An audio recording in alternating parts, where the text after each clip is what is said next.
Novi lolo megado benami. Novi lolo megado benami.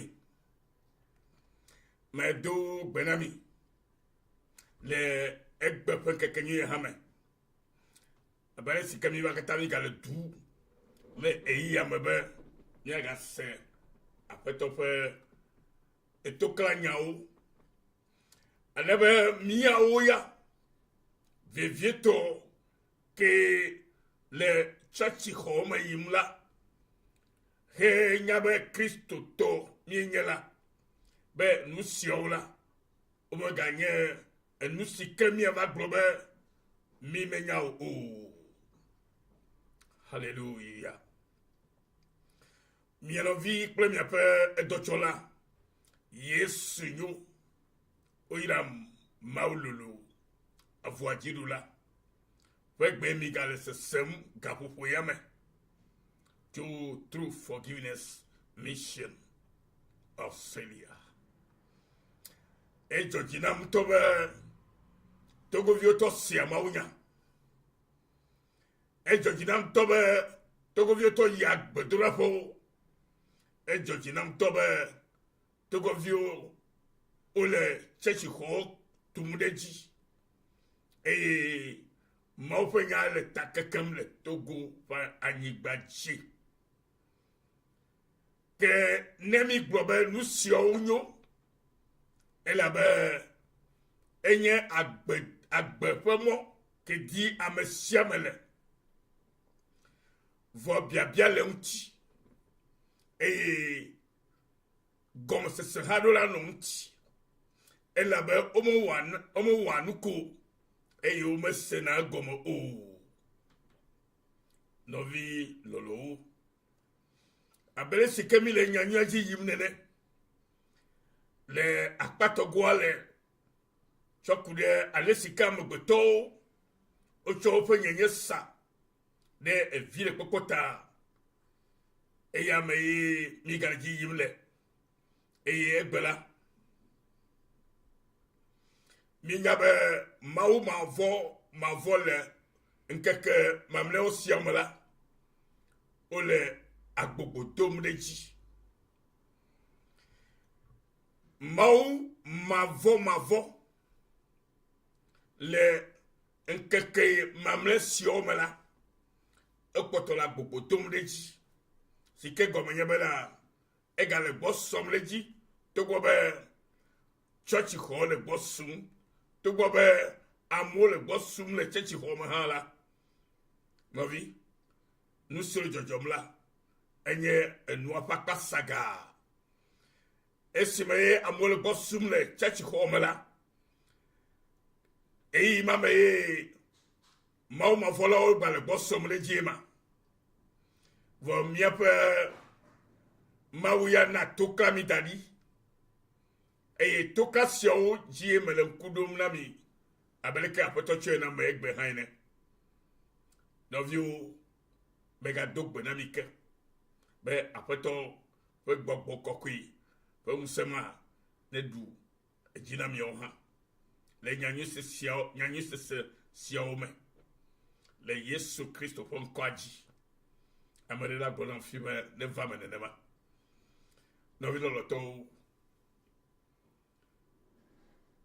Mau mavo le nkeke siomla ele jijim deji nu kan tio le ne mau apoto anya sia eye Timote fagbale etam Timote fagbale vali atato choku kwiban haide amadremala mias ndo gomla fima Eye wa nye nusoso to helene miokata vivieto a monsieur nye Christo to van faou bena on batramo be toka nyasia ne no fe ejime ne omega tramo le wanto do kochochona de enu hikeme pon vivi fondidi o egbele mi ape Togo la mi gbole koko be tɔtsi o gbalẽ gbɔ sum ɖe dzi eye kristotɔwo ke míayɔ be kristotɔwo wole egbɔ sɔm ɖe dzi vɔ biabia nye bena ameawo ɖe wotrɔ le woƒe dzime le nyateƒe mea elabe minya be dzime tɔtrɔa ye wɔ ame kristotɔ dzime tɔtrɔ ye wɔ ame mawuvi nɔvinyewo gbɔgbɔ kɔkɔe le enuƒoƒo na wo ewo ke gblɔna be ye nye kristotɔ gake etsɔ wo nuwɔnawo gbenu le mawu gbɔ la ewo ye gbe sia vana le gaƒoƒo ya me. Praise the Lord.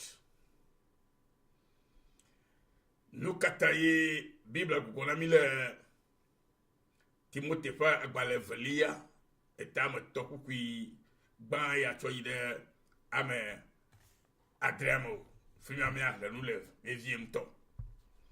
Bible gblɔna mi le afi ma bena wo ŋku nenɔ nukadzi o wo ŋku nenɔ esia dzi be eyi vɔwo ava le ŋkeke mamlɛawo me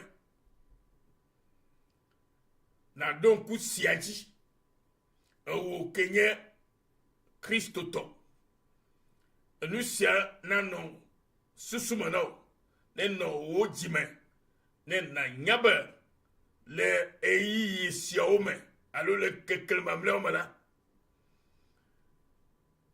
enu ɖe la va ado mo ɖa si ke nye bena eyi vɔwo la va le ŋkeke mamlɛawo me eye amewo anye ɖokuitɔdilawo megblɔ bena ehia be nenye be enye kristotɔ vava la edze be wo hã eɖo la yi ɖe mawunyakaka dzi za kple keli le dzɔdzɔnyenya ŋuti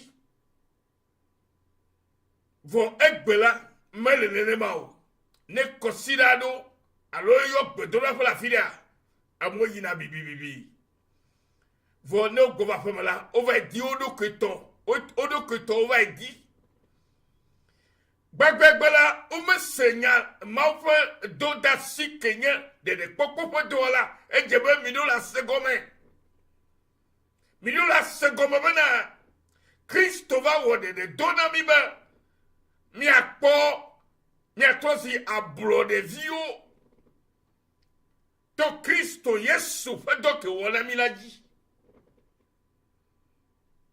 vɔ gbe la amewo gbenu le kristoa gbɔ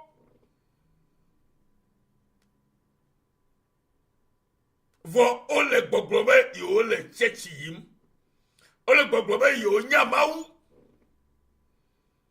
eye wometɔ ɖia gbeƒã kristo ƒe dɔdasi dɔ ke va wɔ na mi o ke bo ame sia me la eya eɖokuitɔ di ge afi si ke yewo agblɔ be wole ayra mi miatu xɔ gãwo miayi mɔ dzi o eye woanɔ mia dudu ƒu anyi be gbɔgbɔ vɔwo le mia me la afi ma ye ame akpa gãtɔwo gbe ke wogbɔ be yewo nya mawu vɔa wotsɔ woƒe nuwɔnɔ gbenu le mawu gbɔ la afi ma ye wole bibibibibi nɔviwo mawu ƒe gbɔgbɔ kpe ɖe mia ŋuti be miatɔ me ase nu yɔ gɔme kaba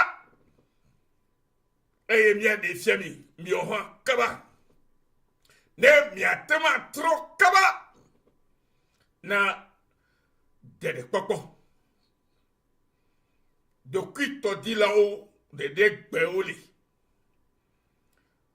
wome yi atsɔtsi va xɔ mawunya si ke nya gbekpɔkpɔ eye wotsɔ ayi ne woahaviwo le aƒelikawo wova le ɖokuitɔ dim ko be mavo mawu ne yram ne mevo koa ye ma vɔ ɖe mawu yrana me le ke o ne me nyime trɔ dzime la Moma yirao. Jime toto ya yira vane amen. E yata egbela amoto zi galo lao. E gata ole yimdo. E yo fwa degbo fufluwa. E yo to zi dada lao. Amejou lao trosu. Ne glonya tefe lao la. Wa juo. Wa chilio. Novi Kristo to anyema. Eye egbela pekato la. Onye amesio medu ato. Ovejila o. Eye amegelonye akpe madala o. No wonye na o la. O madakpe o. Kebon. Enye sikene wone la. Atocho votu fena o. Nenema ye hihamele yimegbema. Kene le lusiomele. Ame kenye Kristo tole. Ame haya homo. Ame sio. Dideko. Maufo nonomele osi. Abeleke mau womi. Ye gbobe. Ye womi de efe nonomele wenela. Nonomele le anomi okatasi. Alebe New York tombe ke ole khlemle. Mafo la uti la. Le imam le semla. Be ye ko matom no agbemena o. Obe ya me sul so tia yim le kala onye ame mako.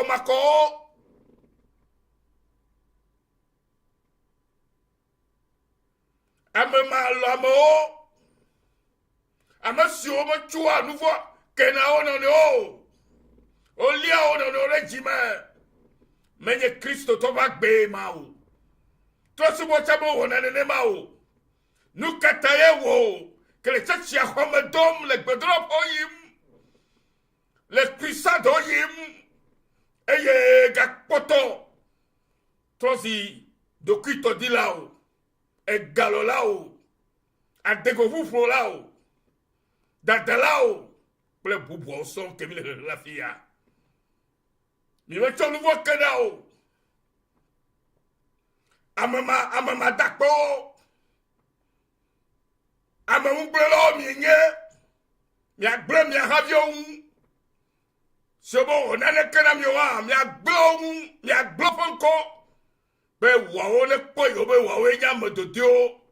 Ao mawe wona me. Adodio mawe wona ma me kokwe. Ena kola, nkuma hala kola o. No vilo loto. Amegeronye do koji madula o. Unta sela o le egbe le togo nyibaji. Le togo vyo zile do. Le togo vyo zile bame. O tozi unta sela o. Fowo ya le chochi hoome.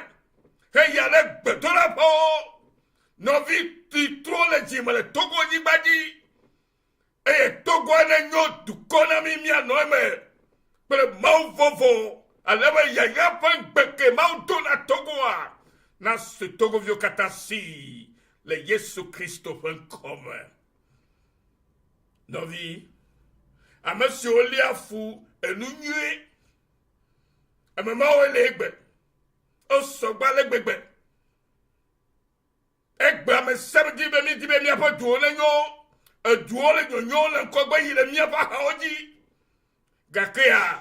Mi o mi kwe gake mi bo. Mi o mi ano gbegble ame. Mi a yo nu nyo be nouveau. E ya la bena e voye jo ajinami. Unta sela o mienya. Mi trole mi apa jiobe. Ame si oliafu onunye. Leke togo la nyonwa o kemole oto lukoto ditala. Obe togo no finya nenema. Yo ano yo to ponko fo. Ye no vi me koha me keo. Busuto yo lami. Vorito e bibla yo lami. Ajeto e bibla yo lami. Nteselo e bibla yo lami. Dokito dilo e bibla yo lami. Ma uvenya e gwe lami.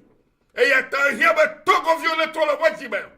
alebe unti fafa keye mau do le togo nyibaji la ne kpoe me vafa la mia kata ne mia no togo to tuabe ble unti fafa de kawawo no visilele. Hallelujah. No vinyo Bible gobe ame ya ame gome zola obo gbe jima bonito obo gbe dokui unjela obo gbe ame si olua luka hehe ame jijo popo u mau okpo ajijo le hehe ame pedu wona u jo le ke o akpo jijo le mau subo u ame mo le church o igake ogbe nu le ma ugbo to gbo bo nya ma uga ke a ogbe nu le ma ugbo le o fe enu won na ota amesio si gota gome pe nu enu le alo be le ma vo le gota evo ogbe nu le musesi anabe wa po agbela opo ogbe nu le bon mi quoi mi atomi avle eduka Timote o va gbaleta veliata to kuku gba yire eluwa mi akola kere kuku abe nyime. Hallelujah. Paul pour Timote Paul on Timote le nyayome e o chobe de ne wana jai de kwela ne Paul ke no liya ne mai hiamelema et dans le conjuré. Alléluia. O le akpo o do ke ka be Kristo to onya vo o fa u gomeri asige o fa u gomeri etila la lino e ya mero asige la asino yo chola gogobe e yenye yo ponguse bo me chila o mi tole mi apoji o makaba ne kokona nyi mi okatato la be ma o lo mi tole togo nyi baji busu to yo na mi tole mi apoji o me ne ma o tonya na mi mi gloema mi ma na me blempe enya fufulu ma o fe nya museleme eye wa fe do ple musel e musel ke beto no atere no pokbere o nu kai jo de na ma mi gbenu le ma fo musel bo e mi va lubo won he blamore nu le yim mi gbe agbe le kele ma ogo mi gbe ta dovi no ya nye Kristo to baba o be na tedoku la jo amo ko mo visi ogo la bona wa plo ha dere o honu barabara o mama ile so jole ya fe to go nba jegbe ogbo awo wo nya mesio wala nko biblia go wo nya mesio nye amesio ya amabubu ope apame le ajame eye wo wa kolo pe nyonu abuneto o wa kolo pe nyonu nugo mama sela o eye gbe church mo la nyonu mo to gbe do church mo bi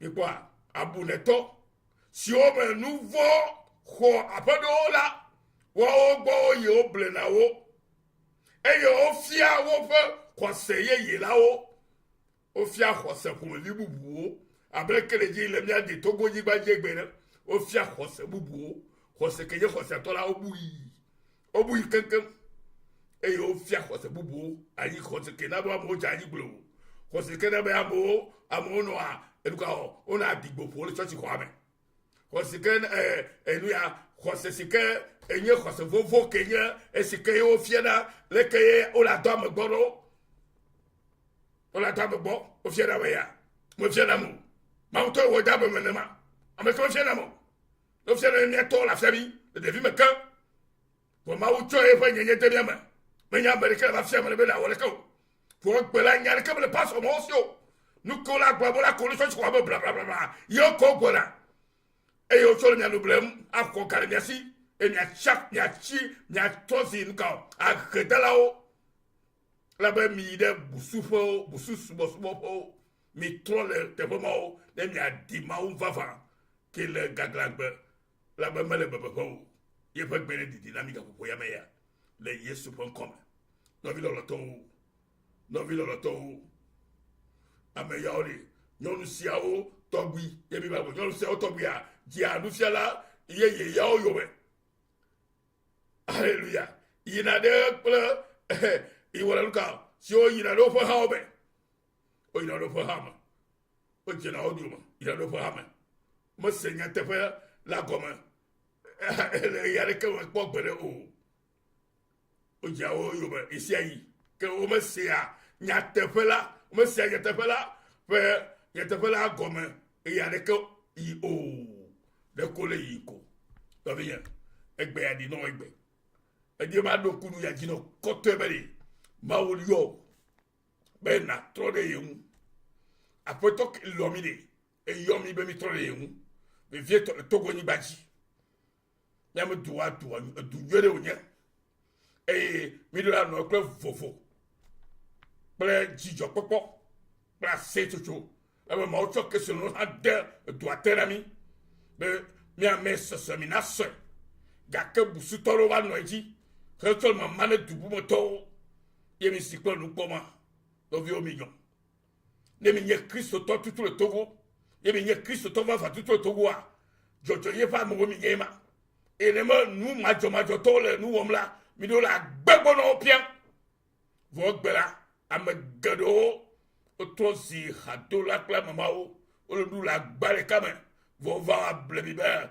yo ye ma osubola o abuneto kla buneto valdogo novio gama subeto vio nenyo ne ko na vale togolo le yesu.com mi ga gloma unya ya to se bobola apo ni mianu be mi Thomas mi to adetoma na de le popo le Kristo yesu molo o ida mi kaka le yesu.com que me go be mi ga le tuema ma fa beta popo no mi aji le Togo vio le duta Togo vio le Togo l'Afrique le Hiyama mais bien ma oponse pe un ti kokoi pe enunya pe si je na mi do motor sere be na mi to se ye penya gome ke lia kama ke na bo du achi le nusia no me ke da be na agbo pu na me ke na be ya gbogbo na me ji ke na be na ngbe ke ma odora me ba gbetila e va na mara to hala va ma no de yesu.com e be to ma unti va va la be na elo amasi oto ale unti e ya ira choiman na amasi okata hoji selo bon ila mikere de Christ yesu.com amen